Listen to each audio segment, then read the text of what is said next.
Hello friends, welcome you all. आज हम vision IAS के 11th एंड 12th अप्रैल वाले डेली करंट अफेयर्स डिस्कस करेंगे। डिस्कस करने से पहले एक बातें मैं आपके साथ डिस्कस करना चाहता हूँ, वो ये कि ये जो यूपीएससी है, यह अपने आप में युद्ध का मैदान है।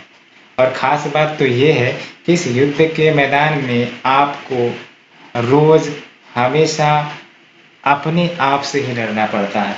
और जब हम बात बोलते हैं अपने आप से लड़ना पड़ता है, तो आपको अपने विचारों से लड़ना पड़ता है, आपको अपनी कमजोरी से लड़नी पड़ती है। साथ ही साथ आप जब टूटते हो तो आपको खुद से खड़ा होकर सीख कर आगे चलना होता है। और जो भी आपके राहें में मुश्किलें या फिर परेशानियां आती है, उसको खुद से हटाना पड़ता है। यहाँ पर आपको कोई दूसरा मदद नहीं करता है। और अगर सच बात कहे तो यही आपकी सफलता की पूंजी भी है। जब इस प्रकार के फेज से आप गुजरते हो तो आप सीखते हो, आप मजबूत बनते हो और आप आगे की आने वाली जो कठिनाई है उसको समझने के साथ उसको सॉल्व करना सीख जाते हो। तो मैं तो यूपीएससी की जो सक्सेस है वो इस बात में देखते हैं या देखता हूँ कि आप अपने आप से कितना ताकतवर तरीके से लड़ते हो, अपने विचारों से कितना ज़्यादा ताकतवर तरीके से लड़ते हो। और जितना ज़्यादा मजबूती से के साथ आप लड़ोगे, उतना ज़्यादा आप इस फील्ड में आगे बढ़ते जाओगे। और जहाँ तक बात है यूपीएससी के सिलेक्शन की, वो सिलेक्शन तो आपका एक्यूमुलेटेड सक्सेस है, लेकिन जो रियल सक्सेस तो आपकी डे टू डे की जर्नी ही है ना। जब आप रोज कमजोर होते हो, उठते हो, खड़े होते हो, फिर चलते हो, फिर चलते हो, फिर गिरते हो, फिर चलते हो, तो ये जो आपकी डे टू डे जर्नी है, ये आपकी सफलता है। और जब आप उसे हासिल करते हो तो वो आपकी एक्यूमुलेटेड सक्सेस है ना। एक्यूमुलेटेड सक्सेस यानी कि उसके पीछे जो आपकी मेहनत रही है, उन्होंने आपको सफलता दिलाई है, न कि आपके एक दिन के एग्जाम में। और जाहिर सी बात है, इसके लिए आप काफ़ी ज़्यादा मेहनत करते हो, काफ़ी ज़्यादा डेडिकेटेड रहते हो और काफ़ी ज़्यादा सीखते भी हो। तो यूपीएससी की जर्नी एक एक्सपीरियंसेबल जर्नी है, ये अपने आप में ही यूनिक जर्नी है।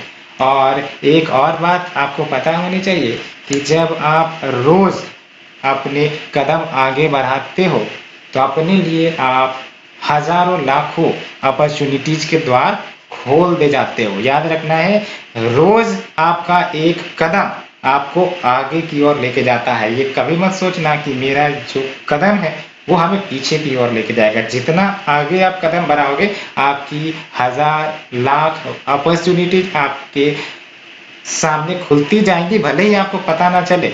लेकिन जब आप ऑब्जर्व करना सीखोगे तब पता चलेगा, जी हाँ, ये जो हमने आगे कदम बढ़ाए थे उससे मैंने काफ़ी कुछ सीखा है, काफ़ी हासिल किया है। और अपने आप को कंपैरिजन कभी कर लेना कि जब आपने शुरुआत की थी इस जर्नी की, तब आप क्या थे, और जब आप आगे आ गए हो तब आप क्या हो, और जब आप आगे और बढ़ोगे तब आप क्या होगे। इसलिए मैं हमेशा कहता हूँ, यूपीएससी की जो सक्सेस की डेफिनेशन होगी वो आपके डे टू डे एक्सपीरियंसेस के आधार पर होनी चाहिए। वो तो जो आपका सिलेक्शन है एक्यूमुलेटेड सक्सेस है, लेकिन जो रियल सक्सेस है वो ये कि जब आप डे टू डे मेहनत करते हो और आगे बढ़ते हो, अपनी चुनौतियों से लड़ते हो, अपनी कमजोरियों से लड़ते हैं, पढ़ने का मन नहीं कर रहा फिर भी पढ़ते हो, कितना भी आपको बाहरी परेशानियां तंग करे लेकिन आप हिलते नहीं हो, ये आपकी सफलता है, ये आपकी सक्सेस है। क्योंकि बाद में आपको इन्हीं सब चुनौतियों से डील करना ही होता है। और जब आप इस प्रकार की चुनौतियों से डील करना सीख गए तो आप धैर्यवान हो गए, आप शांतिवान हो गए। और यही तो चाहिए, क्योंकि अगर देखा जाए तो रियलिटी यही है, यू शुड बी जॉयफुल। और जॉयफुल तभी होगे जब आप धैर्य बना के रखोगे। इसीलिए धैर्य की जो फिलॉसफी है ये हमेशा अटूट रहती है और ये सदैव आपको शांति प्रदान करेगी, चाहे आपकी स्थितियां आपके समान हो, चाहे स्थितियां आपके विपरीत हो। और ये धैर्य का जो पिलर है अपने साथ रखना और हमेशा अपने मेहनत पर विश्वास रखना, क्योंकि आप जो मेहनत करते हो वो कहीं ना कहीं रिकॉर्ड होता है और रिफ्लेक्ट होगा भविष्य में। आप ऑब्जर्व करके इस चीज़ों को समझ सकते हो। तो ये हमने बातें की और आपको चिंता करने की कभी भी ज़रूरत नहीं होनी चाहिए, क्योंकि ये आपको काफ़ी कुछ देता है, आपको काफ़ी कुछ सिखाता है। And so let's move to our first article. Reserve Bank of India, इन्होंने बेसिकली कहा है कि he is not in favour of supervising the new umbrella entities. तो आरबीआई ने कहा है एज पर द रिपोर्ट कि he is not in favour of having direct supervisory control over the new umbrella entities. और कारण क्या बताया गया है? Because of the high cost of setting up a new division, कि इनको एक सेपरेट डिवीजन सेटअप करना पड़ेगा, उनके लिए इनको कॉस्ट लगेंगे, मेंटेनेंस कॉस्ट लगेगा, इसलिए जो सुपरवाइजिंग कंट्रोल है वो ना दिया जाए इनके पास। और अगर हम बात करें अन्य डिटेल्स की, तो आरबीआई चाहती है कि जो एजेंसीज है such as National Payment Corporation of India या फिर जो न्यूली फॉर्म्ड एंटिटी अभी होंगी, उनको दिया जाए इस सुपरवाइजरी रोल को।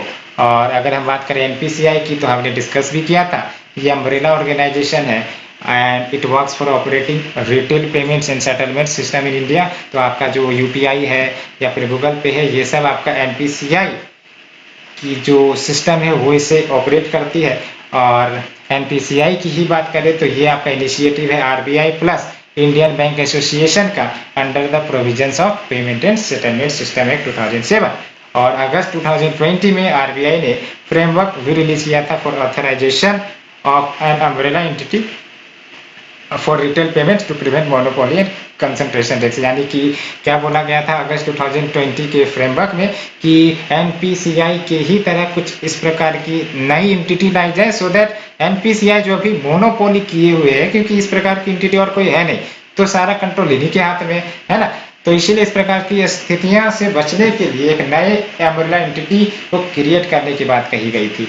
और देख सकते हो करंट स्टेटस अगर देखें तो एनपीसीआई ये सोल अम्ब्रेला ऑर्गेनाइजेशन है for operating the retail payments and settlement system. और NPCI which controls 60% of the retail payments has become too big to fail. वही बात है ना, मोनोपोली हो गई तो अल्टीमेटली हो सकता है कि कभी कुछ क्राइसिस आ जाए और ये फेल हो जाए, तो ये जो 60% रिटेल पेमेंट जो एनपीसीआई कंट्रोल कर रहा है, कहीं ना कहीं वो तो इकोनॉमी को अफेक्ट कर देगा ना। दैट्स वाई नए अम्ब्रेला एंटिटीज की क्रिएट करने की मांग चल रही थी। और देख सकते हो अगर हम न्यू अम्ब्रेला एंटिटीज की बात करें तो बेसिकली ऑब्जेक्टिव क्या है, तो to set up new pan India umbrella entity या एंटिटी जो आपका रिटेल पेमेंट सिस्टम पर फोकस करेगा सिमिलर टू एनपीसीआई।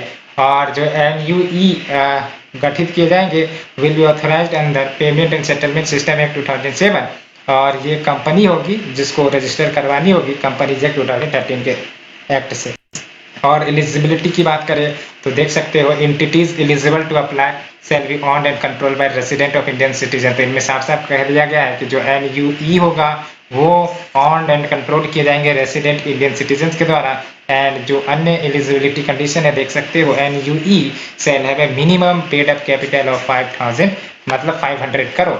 एंड अगर हम स्कोप ऑफ एक्टिविटी तो क्या क्या फंक्शंस करेंगे तो देख सकते हो it will operate clearing and settlement system for participating banks and non banks as well as जो रिलेवेंट रिस्क है उनको आइडेंटिफाई किया जाएगा और उसको दूर भी किया जाएगा। रिटेल पेमेंट सिस्टम डेवलपमेंट्स को मॉनिटर किए जाएंगे और जो रिलेटेड इश्यूज है related to the retail payments उनको भी ठीक किया जाएगा in the country and internationally.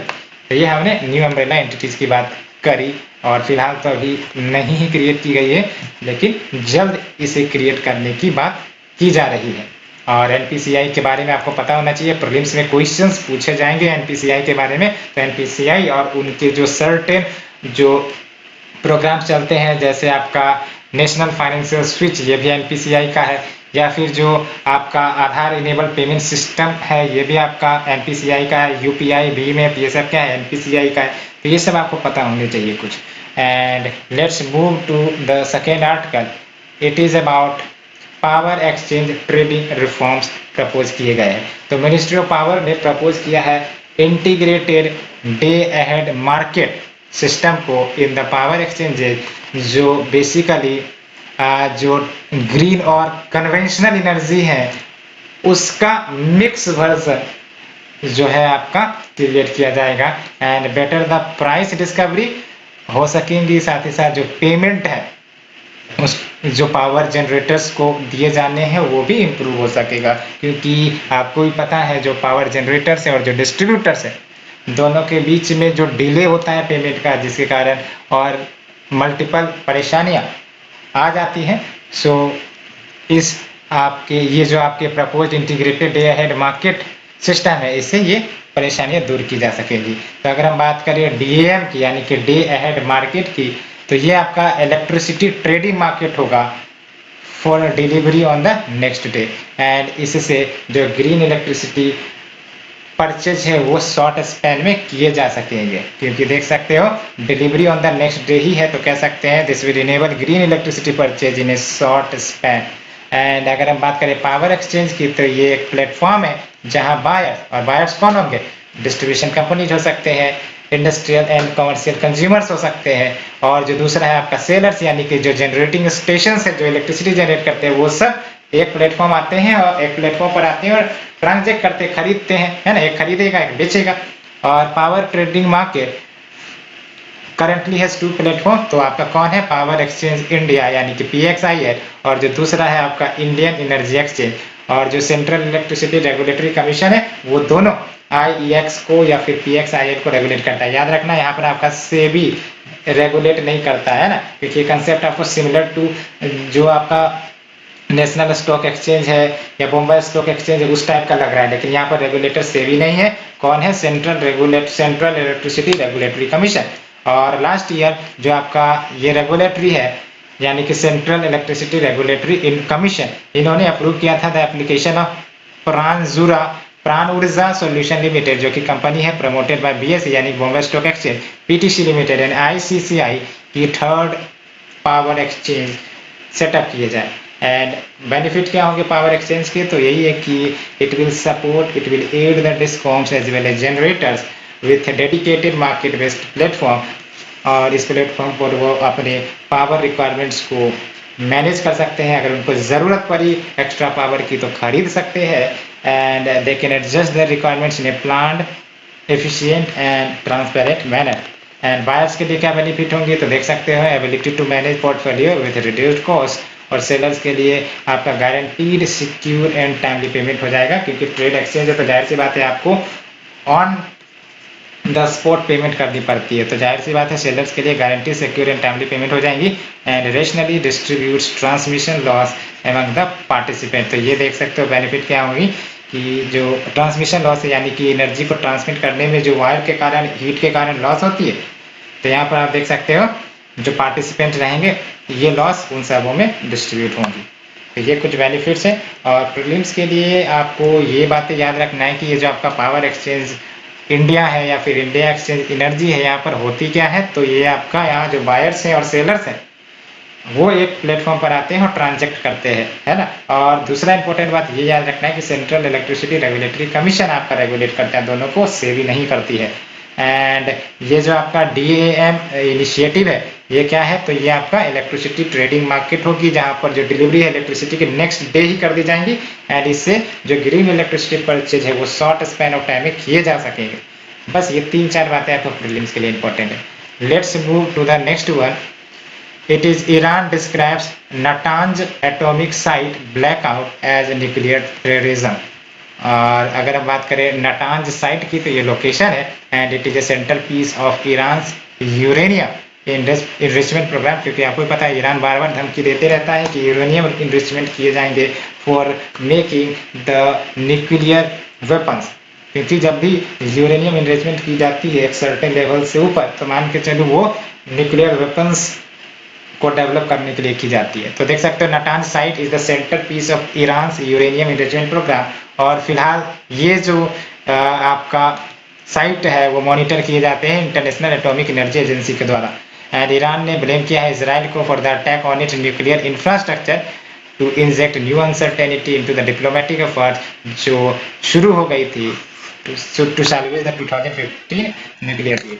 और आपको ये पता होना चाहिए कि ईरान की गवर्नमेंट, ईरान नहीं सॉरी इजरायली गवर्नमेंट अपोज करती है 2015 न्यूक्लियर डील को, और ये चाहती भी नहीं है कि US जो है सैंक्शंस को हटा देगा हमसे, क्योंकि दोनों में एंटी यानी कि क्या कहते हैं उसको 36 का आंकड़ा चलता है ना।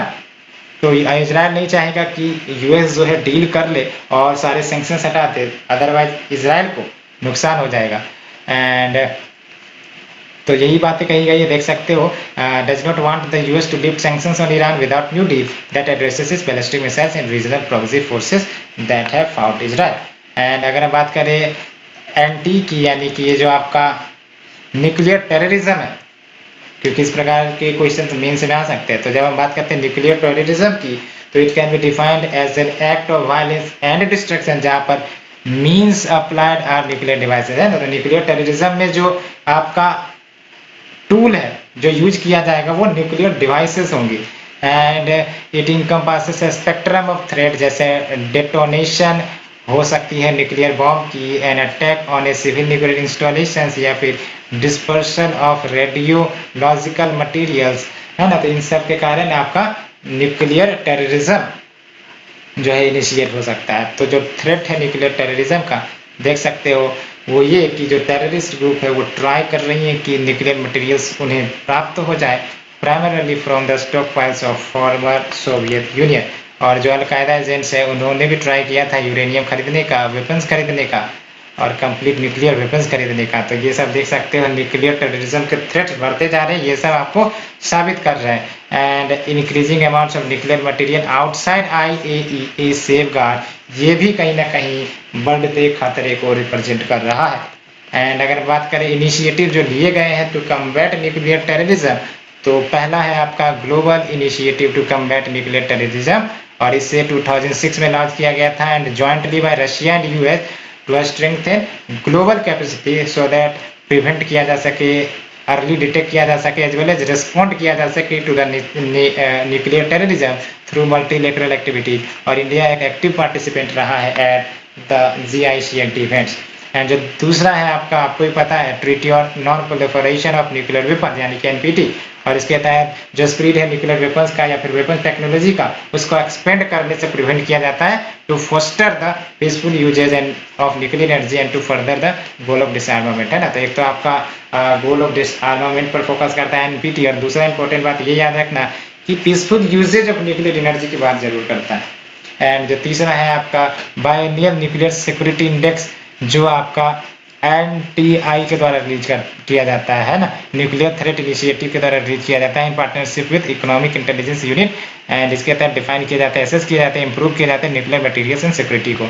तो आपको पता होना चाहिए प्रीलिम्स के लिए, nuclear security index release by NTI यानी कि nuclear threat initiative plus economic intelligence unit. तो ये हमने देखा, और ये भी याद रखना global initiative to combat nuclear terrorism ये GICNT, तो ये आपका 2006 का इनिशिएटिव है, रशिया प्लस यूएस, और गोल क्या है, to strengthen global capacity to prevent, detect and respond to nuclear terrorism. ये बातें आपको याद रखनी है, और NPT के बारे में आपको पता होगा ही होगा। और बात करें अन्य क्या डिटेल्स आपको याद रखने हैं, तो एज सच आपको और कुछ इससे रिमेंबर करने की जरूरत नहीं है। और NPT के बारे में आप पता कर लेना अगर नहीं पता है तो। और दूसरा इंपॉर्टेंट बात ये जो आपका IAEA एजेंसी है, इससे भी क्वेश्चन पूछे जा सकते हैं, तो इसके बारे में भी 2-3 पॉइंट आपको पता होने चाहिए। So let's move to the third article, Marine Products Export Development Authority यानी कि MPEDA to certify shrimp farms। तो Marine Product Export Development Authority to certify shrimp farms। और अगर हम बात करें MPEDA की, तो इसे लॉन्च किया गया है एंटीबायोटिक फ्री सर्टिफिकेशन स्कीम, जिसको शाहपरी कहा गया है ना। तो MPEDA has launched an antibiotic free certification scheme called Shaphari to certify hatcheries and farms जो अडॉप्ट करते हैं गुड एक्वाकल्चर प्रैक्टिसेस को। और शाहपरी जो स्कीम है, ये आपका संस्कृत वर्ड है, इसका मतलब है superior quality of fisheries product जो सूटेबल हो ह्यूमन कंजप्शन के लिए। और देख सकते हो ये जो शाहपरी है वो बेस्ड है आपके UN food and agriculture organisation के टेक्निकल गाइडलाइंस के आधार पर ऑन एक्वाकल्चर सर्टिफिकेशन, है ना। तो उसके गाइडलाइंस पे है, तो जाहिर सी बात है स्टैंडर्ड्स काफ़ी अच्छी सेट की गई होगी। एंड इसके 2 कंपोनेंट्स है, एक तो आपका certifying the hatcheries for the quality of their seeds, और दूसरा अप्रूविंग द श्रिम्प फार्म्स जो अडॉप्ट करते हैं रिक्विजाइट अडॉप्ट प्रैक्टिसेस को, है ना। तो वैसे फार्म्स जो रिक्विजाइट गुड प्रैक्टिसेस को अडॉप्ट करेंगे उन्हें भी सर्टिफाइड किया जाएगा। एंड जो इंटायर सर्टिफिकेशन प्रोसेस है वो ऑनलाइन होंगे to minimise the human errors and ensure higher credibility and transparency. और अगर सिग्निफिकेंस की बात करें तो देख सकते हो क्या सिग्निफिकेंस होंगे। जाहिर सी बात है ये जो फार्मर्स को इजीली मदद करेंगे identify the good quality seed producer, क्योंकि सर्टिफिकेशन होगा तो जाहिर सी बात है आइडेंटिफिकेशन करना आसान होगा। As well as make the certification scheme affordable to the small and marginal aqua farmer in India. और देख लो quality certifications issued by international body वो एक्सपेंसिव होते हैं beyond the reach of small and marginal producer, इसलिए इस प्रकार के इनिशिएटिव मदद करेंगी। और क्या बेनिफिट होंगी देख सकते हो, it will boost export as well. And जो फ्रोजन श्रिम्प है वो इंडिया का largest exported sea food item है एंड ये आपका 50.58 इन क्वांटिटी कंस्टिट्यूट करता है as well as 73.2% in terms of US total in terms of total US dollar earning. तो देख सकते हो काफ़ी महत्वपूर्ण है ये आपका फ्रोजन श्रिम्प। और अगर स्टैंडर्ड और क्वालिटी बढ़ती है तो एक्सपोर्ट तो बढ़ेंगी और आपका वैल्यू भी बढ़ेगा और जो प्राइस डिस्कवरी होगी वो भी अच्छी होगी। और अगर हम बात करें MPEDA जिन्होंने ये स्कीम को लॉन्च किया है यानी कि marine products export development authority, तो ये स्टेट्यूटरी बॉडी है, अच्छे से याद होना चाहिए। इससे 1972 में एस्टेब्लिश किया गया था और ये भी आपको याद होना चाहिए कि ये आपका ministry of commerce and industry promotion है ना, ministry of commerce and industry के अंतर्गत आता है। अच्छे से आपको याद होने चाहिए MPEDA के बारे में।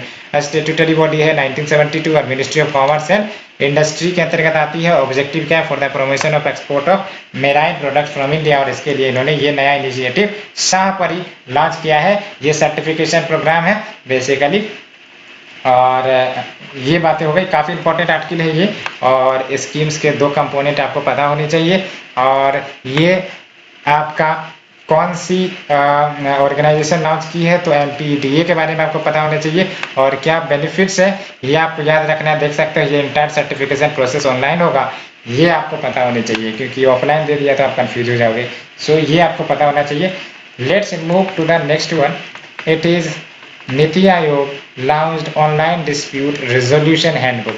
तो अगर हम बात करें ऑनलाइन डिस्प्यूट रिजोल्यूशन की, तो ये आपका मेथोडोलॉजी कह सकते हो जिसके तहत कोई डिस्प्यूट है उसका रिजोल्यूशन किया जाता है outside the courts, particularly small और मीडियम वैल्यू केसेस के, और डिजिटल टेक्नोलॉजी के माध्यम से, डिजिटल टेक्निक के माध्यम से of the alternate dispute resolution, जैसे नेगोशिएशन, मेडिएशन, आर्बिट्रेशन, है ना। तो अगर हम बात करें ऑनलाइन डिस्प्यूट रेजोल्यूशन की, तो it is built on the vision की जो डिस्प्यूट्स है can be resolve in a seamless manner from anywhere by anybody at a fraction of cost and time, है ना। तो ये जो ऑफलाइन के झंझट है कि एफिडेविट कराओ या फिर कोर्ट कचहरी के चक्कर लगाओ, डेट हासिल करो, तो ये सब समस्याएं यहाँ देखने को नहीं मिलेंगी। वकील ढूंढो, इस प्रकार की समस्या आपकी घट जाएंगी। तो टाइम का बचत तो होगा ही होगा, कॉस्ट का भी बचत होगा। और अगर मॉडल्स की बात करें under the online dispute resolution, तो ऑप्ट इन मॉडल है और ये वॉलंटरी होगा टू एंटर इनटू मेडिएशन, और दूसरा ऑप्ट आउट मॉडल, और ये मैंडेटरी होगा कि आप मेडिएशन में इंटर करो फॉर एटलीस्ट 1 सेशन।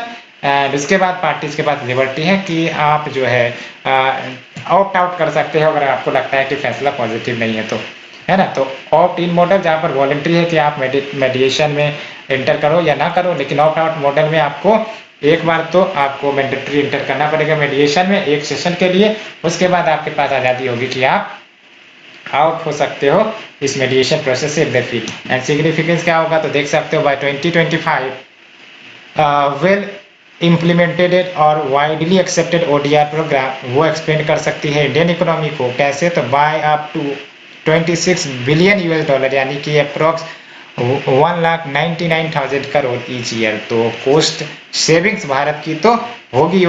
और ODR की बात है ना, ये कैसे, क्योंकि जब सही समय पर जो आपका सॉल्यूशन या डिस्प्यूट हो जाएगा तो जाहिर सी बात है जो केसेस पेंडिंग थे वो क्लियर हो गए। तो हो सकता है कोई इकोनॉमिक केसेस हो सकता है कोई बिजनेस रिलेटेड इश्यूज हो, तो वो सब इश्यूज जब खत्म हो जाएंगे, हैंडल हो जाएंगे, तो इनडायरेक्टली वो सब क्या होंगी, बेनिफिट करेंगी इकोनॉमी को ना। तो ये बात है। एंड अगर हम बात करें ODR की, तो ODR can fundamentally change the social narrative around dispute, shifting the focus from adversarial court procedures to collaborative mediated resolution, and ODR will help deter litigants from filing frivolous suits। ये भी पता है क्योंकि ये तुरंत आपका कार्रवाई हो जाएगा, सही समय पर डिसीजन ले लिए जाएंगे। तो जाहिर सी बात है फ्रिवलस यानी कि झूठा स्वीट्स फाइल करने में एक बार लिटिगेंट सोचेगा। And ODR makes dispute resolution affordable and accessible, ये तो है ही है। और चैलेंजेस तो वही है, प्राइवेसी एंड डाटा सिक्योरिटी, क्योंकि साइबर थ्रेट बढ़ते जा रहे हैं, and lack of digital literacy, lack of enough arbitrators, building trust among consumers, ये सब भी कुछ इश्यू आती है। और अगर हम बात करें, ये जो हमने EDR की बात करी, उसके तहत हमारे पास आर्बिट्रेशन है, कंसीलिएशन है, मेडिएशन है, ये सब जो तरीके हैं इनके बारे में भी थोड़ा सा डिटेल आपको पता होना चाहिए। अल्टरनेटिव डिस्प्यूट रेजोल्यूशन का नाम से ही पता चल रहा है, it is dispute resolution which is alternative to the established conventional dispute resolution mechanism, है ना। तो देख सकते हो अल्टरनेटिव डिस्प्यूट रेजोल्यूशन और ADR refers to any means of settling dispute outside the court room, है ना। तो ट्रेडिशनल जो कन्वेंशनल मेथड्स है उससे डिफरेंट है, यहाँ पर हम outside the court room methods को सेटल करते हैं। And ADR typically includes early neutral evaluation, negotiation, conciliation, मेडिएशन and arbitration, तो ये सब आपका टूल्स इंक्लूड होते हैं। और आर्बिट्रेशन की बात करें तो इसका मतलब क्या होता है, इट इज ए प्रोसेस जहाँ पर आपका डिस्प्यूट है वो सबमिट किए जाते हैं by agreement of the parties, है ना। तो जो पार्टीज हैं जो डिस्प्यूट में इन्वॉल्व हैं वो डिस्प्यूट को सबमिट किए जाएंगे एक पार्टिकुलर अथॉरिटी के पास या फिर आर्बिट्रेटर के पास, और वो बाइंडिंग डिसीजंस उस डिस्प्यूट पर देगा, उसको मानना पड़ेगा। और कंसीलिएशन की बात करें तो कंसीलिएशन वॉलेंटरी है, फ्लेक्सिबल है, कॉन्फिडेंशियल है और इंटरेस्ट बेस्ड प्रोसेस, जिसमें पार्टी जो है वो आपका डिस्प्यूट सेटलमेंट चाहते हैं with the assistance of neutral third party, जिसको कंसिलिएटर कहते हैं। लेकिन यही बात है कि यहाँ पर आपको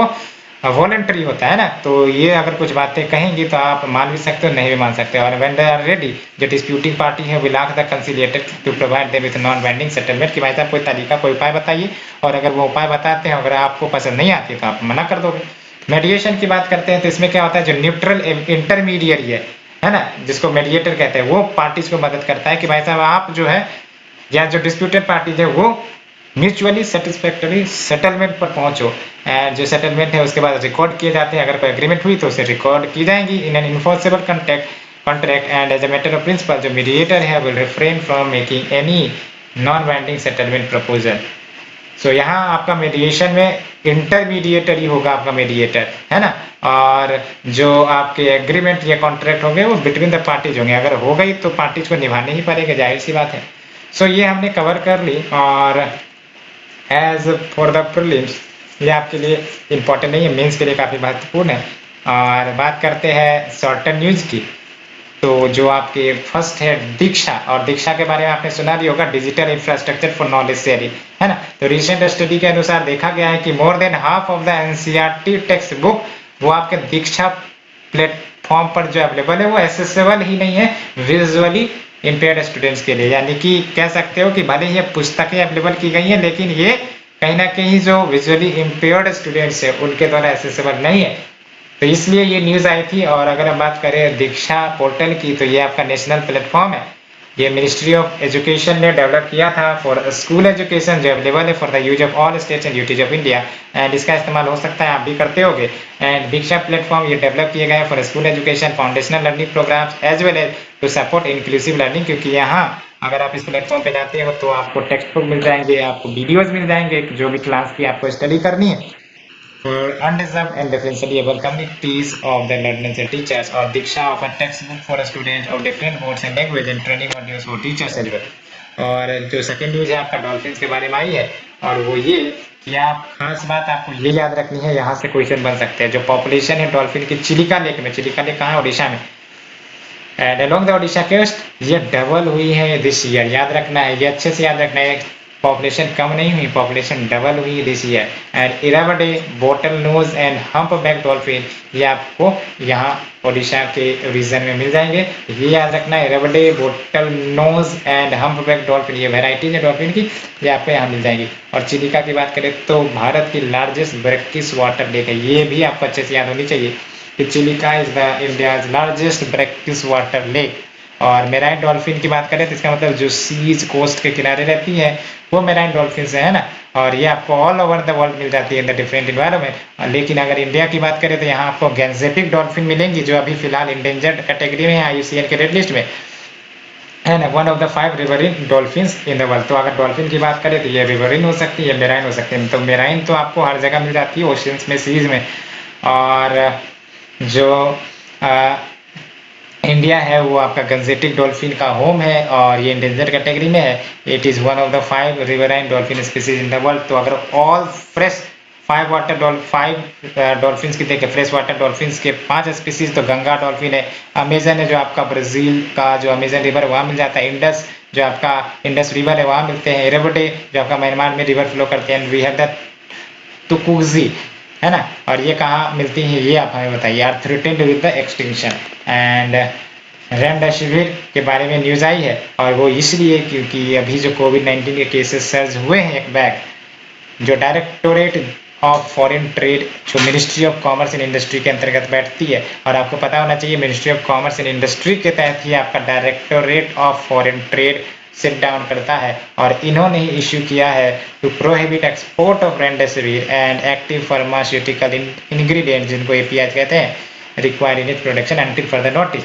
और अगर हम बात करें रेमडेसिविर की, ये आपका इंजेक्टेबल एंटीवायरल आपके दवाई कह सकते हो जो रेप्लिकेशन ऑफ द वायरस को होने से प्रिवेंट करता है when the virus creates copies of itself followed intentionally by the copies creating copies of themselves. और इसे 2014 में मैन्युफैक्चर किया गया था टू ट्रीट इबोला, एंड उसके बाद इसका इस्तेमाल सार्स और मर्स के लिए भी किया जा रहा था, और 2020 में इसको रिपर्पज किया गया था कोविड ट्रीटमेंट के लिए। And we have Jyotirao Govindrao Phule, और इनकी जो न्यूज़ रही हैं आप देख सकते हो। ज्योतिराव फूले की बात करें तो social activist, thinker, social reformer और राइटर फ्रॉम महाराष्ट्र, आपने इनका नाम जरूर सुना होगा। और वो और उनकी जो वाइफ रही सावित्री फूले, ये पायनियर्स करना जाते हैं वोमेन एजुकेशन इन इंडिया को लेकर। और कंट्रीब्यूशन से ही देख लो, जो सत्य शोधक समाज है यानी कि सोसाइटी ऑफ ट्रुथ सीकर्स, वो ज्योतिराव फूले की ही द्वारा निर्माण किया गया था 1873 में to attain equal rights for the people, जो लोअर कास्ट से बिलोंग करते थे। और वो और उनकी जो पत्नी सावित्री बाई फूले थी, उन्होंने first indigenously run schools for the girls in Pune start किया था। याद रखना है, ये इंपॉर्टेंट कंट्रीब्यूशन है इनका। He and his wife started first indigenously run school for the girls. समझ में आया ना, गर्ल्स के लिए उन्होंने पहले इंडिजीनियसली स्कूल्स डेवलप किए पुणे में। एंड फेमस वर्क गुलामगिरी, और उन्होंने विडो रीमैरिज के ऊपर एडवोकेट किया करते थे, आइडोलेटरी प्रैक्टिसेस को अपोज किया करते थे, ये पता होना चाहिए, as well as caste system को डिनाउंस किया करते थे। दो बातें तो आपको पता होना चाहिए कि both started the first indigenously run school for girls in Pune, और दूसरा जो फेमस वर्क है गुलामगिरी, और तीसरा ये विडो रीमैरिज को तो चलो एडवोकेट करते थे, लेकिन आइडोलॉट्री मूर्ति पूजा को अपोज करते थे, ये पता होना चाहिए। एंड जो आपका कुंभ मेला है नेक्स्ट है आपका, और थाउजेंड ऑफ डिवोटीज गैदर हुए हरिद्वार में to take part in the Kumbh Mela Shahi Snan ritual, और आपने इमेज भी देखा होगा। और कुंभ मेला की बात करें तो ये आपका इंटेंजिबल हेरिटेज यूनेस्को के तरफ से डिक्लेयर किया गया है, और ये हर 3 साल में होता है हरिद्वार में, जो कि गंगा रिवर के लॉन्ग होता है, और इलाहाबाद में जो आपका कॉन्फ्लुएंस है गंगा एंड यमुना रिवर का, और उज्जैन में we have the Shipra river के ऊपर, एंड नासिक में we have the Godavari river के ऊपर। एंड वी हैव अर्ध कुंभ मेला, और ये हरिद्वार में होता है और इलाहाबाद में होता है एवरी 6 ईयर। और जो आपका पूर्ण कुंभ मेला ये आपका सिर्फ और सिर्फ इलाहाबाद में होता है एवरी 12 ईयर। और महाकुंभ मेला आप देख सकते हो आपका सिर्फ इलाहाबाद में एवरी 144 ईयर्स, यानी कि एक ही बार आप अपने जिंदगी में हो सकता है तो महाकुंभ मेला देख सकोगे, क्योंकि 144 ईयर के बाद ये आपका होता है, और वो भी देख सकोगे या नहीं ये भी नहीं पता। सो ये थी फ्रेंड्स हमारी आज की डिस्कशन, और होप आप लोगों को पसंद आई होगी। अगर पसंद आ रही है तो प्लीज़ लाइक शेयर सब्सक्राइब जरूर करें। Thank you friends, thank you very much.